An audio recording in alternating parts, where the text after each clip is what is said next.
What's good, YouTube? What's good, people? What's going on? How is everybody doing? I guess you guys had a wonderful trading week, and I guess you're still using this weekend to prepare yourselves for the next coming week. This is your boy Harlem, and I'm back with another video. Today's video going to be our weekly outlook for the coming week. So before I get any further with the video, make sure that you smash the like button, you subscribe to the channel, you share the video, you comment on the video, you click the links in my description to sign up with the brokers that I use. Or if you want to check out my recent day in the live vlogs, I'll left my link right there. Or if you're looking for a legitimate forex trading course, I've also left my contact details in my Instagram account, so you can choose which do you want to do. Do you want to um um communicate on via comment section, or do you want to hit my line, or do you want to DM me on Instagram? You choose what you want to do. But my point and my plan is to make sure that I assist you guys, assist you traders out there who are struggling and finding it hard to see consistency or to just acquire a trading skill that is legitimate and that is secured enough for you to last longevity in the forex markets. But without further ado, let me hit the charts and let me put game in our trading journey. So when you look at the structure of the NAS, you can clearly see that price is in an uptrend, right? You can clearly see that price has been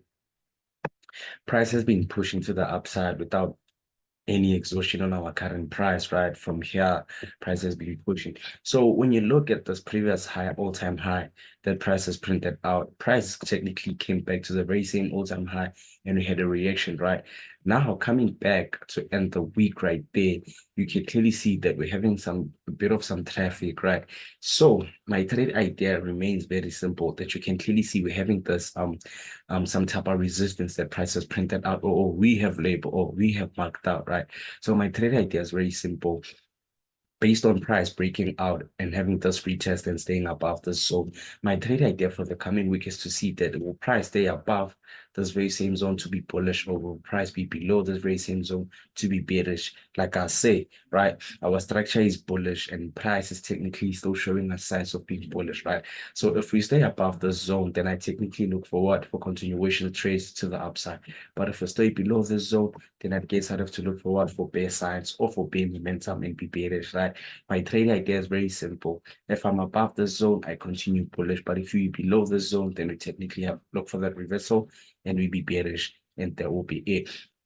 That's my take on the NAS. So when we hit the second chart, so when we hit the second time pair, which is gold.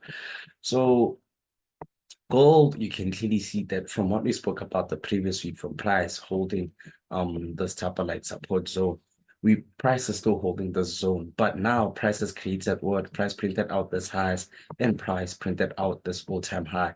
And looking at our current price is still holding our support and our resistance, right? So my trade idea will be very simple, because having that intraday sideways movement, I'm looking to be bearish if price breaks below, and I'm looking to be bullish if price breaks above. If that don't happen, then I guess you have to trade support and resistance, and that will be it. Because if I had to say much or break down anything further, I would be confusing you guys.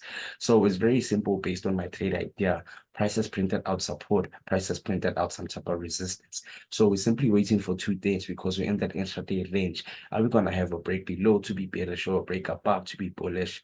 And that will be it. Apart from that, we only trade support and resistance and just continue with what price is showing us, and we make reactions from what price is showing us. Do you guys understand that? That pair that we're going to be looking at is USD CAD. So USD CAD, I want to show you guys history before we continue. Price once printed out this intraday resistance, right? When you clearly see that price has reacted 3 times on that very same zone, right? So me printing out this very same zone is to clearly show you guys that what we might be looking for the coming week wouldn't be simple and wouldn't be hard, but it's mainly based on us having to play the patience game, right? So I'm waiting for confirmation on my trade idea, because I want to see what is going to happen based on this bullish momentum that price is holding.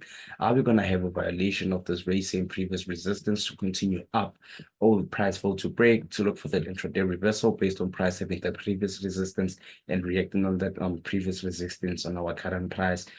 Or if it happens that price breaks trades below or just sells off, let's wait for a reaction. Is price gonna hold this zone, will price violate this zone, and that will be it. Like I said, if I had to explain further, I will be confusing you guys, and I will be making you guys have too many trade ideas, and that's not a good thing. Here it's very simple. Here it's very simple. Price is trading below some previous resistance. So we're waiting for signs for the coming week based on the momentum that price has closed the market with. Are we going to continue moving up, or will price just move to the downside? We just don't know. That's why I say I'm waiting for confirmation. So what do? We slide, right?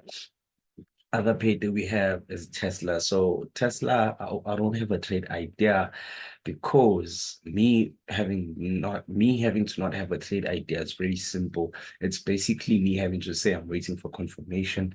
But everything that I want to explain to you guys might be a bit tricky. So I guess we have to wait for word for confirmation of for the coming week to see what is gonna happen. Do you guys understand that? So nothing else that I can say on Tesla. We move, right? Last but not least, we're having BTC USD. So when you look at our current price on Bitcoin, you can clearly see that price is creating lower lows and lower highs, lower lows and lower highs, right? And where price is technically trading right now, we're waiting for confirmation, like I said, on other trading pairs.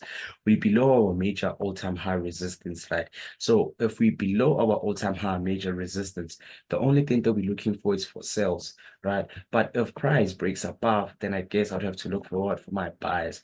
But my trade idea is very simple. I can see some type of bear momentum in bullish weakness, but before I say that, let me at least wait for confirmation to see what is really going to happen.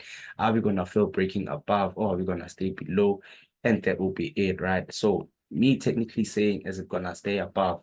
Is it going to stay below? Is to see that from the bear momentum and the bullish weakness that we're having, is it price stay below that very same major all-time high resistance, giving us confirmation that we still are continuing to the downside, or is price staying above or breaking above this very same certain zone to indicate or to confirm to us that we might be looking for what for that move to the upside. We just don't know. That's why I say let's wait for confirmation to see what is going to happen, right? So this will be my trade idea for the coming week. This will be everything that I'll be anticipating based on how we trade and how we look for market opportunities, right? It's not easy, it's not hard. That's why I share weekly outlooks, just so I can make some things up a little bit easier for you guys, so you can see what other traders are anticipating and what we might be looking for the coming week, and use your own knowledge and your own understanding to see what you might be looking for. If what I'm saying is wrong or what you're saying is right, then go for it. But if what you're saying is wrong and what I'm saying is right, then I guess you have to go for it. But this is not financial advice, because everything I say and do is based on my own experience and my own opinion. It can happen, it might not happen. What's important is us having to do the right thing and staying out the lane. But without further ado, that's your boy Harlan, that's your boy Harlan, that's your boy Harlan.